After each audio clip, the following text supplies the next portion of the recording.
Tell me about your brother. Dustin was a man who belonged to everybody. You know, he didn't belong just to my family. He didn't belong just to Toombs County. You know, we spent a lot of time in Swainsboro growing up, and he's a guy that if you knew him and he knew you, you were his forever. And we've seen that through this community, seen it through Swainsboro, through his community in the military, and everywhere. You know, Dustin was the guy, if you knew him, you didn't forget him, and he didn't forget you. You served in the military. Did you join before he did? I did. I joined when I was 18. He was obviously a little younger than me, and I served for 7 years. The last year or so I was in, he had joined. I got out in 2013. He joined 2012.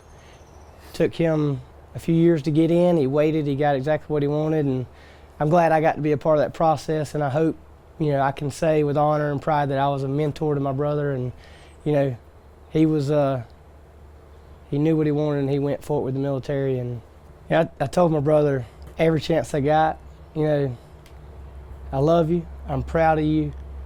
No matter what you do in life, I'm gonna be here for you. And that day, you know, I remember being there, and everybody's seen the picture now, but it's something that I began that process, and I know how difficult it is. He's got brothers that went through it with him, and the pride I felt, and I still feel to this day, it is indescribable. You know, that is the pinnacle of our profession, and to be a part of his legacy, to say that my brother is a United States Army Green Beret, I can't describe what that means. I can't tell you how proud I am. You know, there's anxiety with every day of it. And we know we're a military family. My father, my mother, myself, we all served. My extended family, we have veterans on every level and every generation. So we were well aware of, you know, what he was facing. But as a family, you know, he wouldn't let us be fearful. He wouldn't let us, you know, worry and not drive on. I think our family handled it very well. We had a great going away party for him, and you know, it's something we've done. It's a tradition. They did it for me when I went to Afghanistan. They did it for him the first time he went to Africa, and again, you know, when he was leaving the second tour, same thing. And he held it together. He did that for our family. He bonded people from all over the planet, and that continues. So, how did you get the news last week? I was at home, and as is military tradition, military protocol, the notification party came to my house. My father had already been notified. He was the first. He came with the two officers to my home, and they notified me. It was somewhere around midnight, and you know, they delivered their message in the standard, you know, on behalf of a grateful nation. And you know, they shared it with me. I thanked them for their service. I thanked them for the job that they were doing. And we got to work as a family trying to pull together and deal with it. Honestly, I know my brother. I know every inch of his soul. I know his entire life. He was born and built for that moment. I didn't miss one thing about, you know, who he was and his character. I had a good friend actually send me an article hours before the notification party showed up. And I knew what had happened immediately, but I also knew that the way my brother lived his life, he wouldn't have had it any other way, and he wouldn't trade places with any member of his team.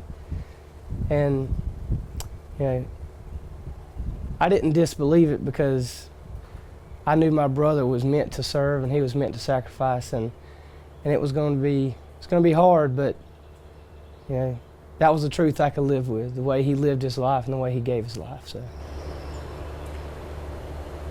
to get here and see flags and ribbons and banners going up, and people reaching out to show their support.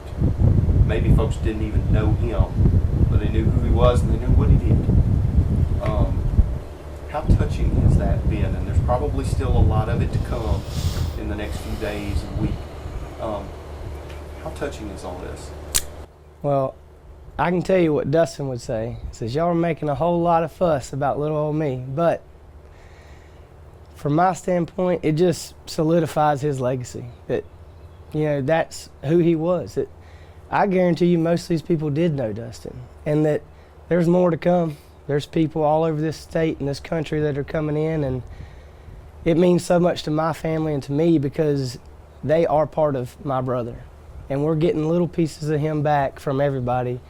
Stories being shared and memorials going up, and he never would have asked for it, and he never would have had to, because that's how powerful he was for so many people. And I mean, it's amazing. And you don't truly completely lose him when he has a legacy like this, does it? Honestly, I tell people, you know, that guy's not getting rid of me that easy. You know, it's going to take more than this for him to get out of my head and out of my heart, and our family. You know, he's not done yet. You know, his fight may be finished over there, but his legacy is just beginning. So I'm honored. You know, the greatest honor of my life has been to call him my brother and my best friend.